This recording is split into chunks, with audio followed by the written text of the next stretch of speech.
Hi there and welcome back to the Good Tutor Premier Prep SAT course.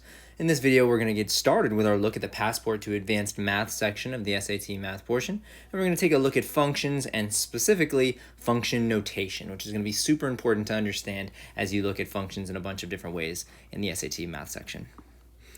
All right, so function notation, sort of a definition here is that it describes x and y in terms of x and f of x. So we'll still see x in its original form, but y won't be called y, but rather f of x, which just means, again, a function of x. For example here, if a given input of x is 5, then solving for the output, we would write f of 5. So again, if you are given a function, if you're told that f of x is equal to 4x plus 5. And then if we use like our example here, f of 5, and you were asked for f of 5 like that, then not to be confused with you knowing the y value, because in that case you know the x value. That's why 5 took the place of the x and not the entire f of x.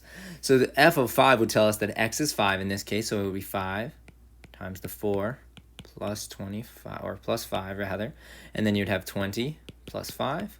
So f of 5 would be 25. Again, not to be confused with 5 equaling whatever the other side of the equation would be. That if f of x is completely gone and 5 has replaced it, then we know f of x or y would be equal to 5. But in this case, like f of 5, we know that x is 5.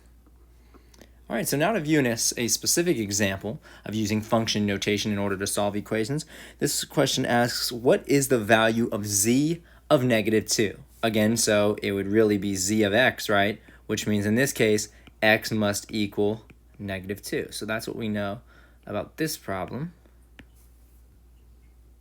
And now we're going to try and solve for what it's asking. All right, so it says z of -2. So let's go ahead and look at z, and it should be just as simple as plugging -2 in for x in the z equation. But if we look at the z equation here, we see that within it, it contains the other equation, which is h of x. So z of x is equal to 6 minus h of x, meaning before we can solve z of -2, we have to solve h of -2 and then plug that answer into the z of x equation. So let's go ahead and do h of x first, or h of -2 in this specific case. So again, now -2 would be x, but in this case, for the h of x equation, so 3 times instead of x, it'd be -2 plus 3.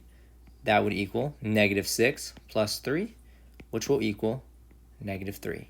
So h of -2, or h of x in this case, is -3. So now we take that to the second equation and plug it in accordingly. So z of -2 will be equal to 6 minus whatever h of -2 was, which we just said was -3. -3, 6 minus a -3 will create a 6 plus 3, and z of -2 is equal to a +9, which would be answer choice C. All right, so that is it for this video and function notation. And then the next video, we'll get into the many names of x and y that you can see when dealing with functions.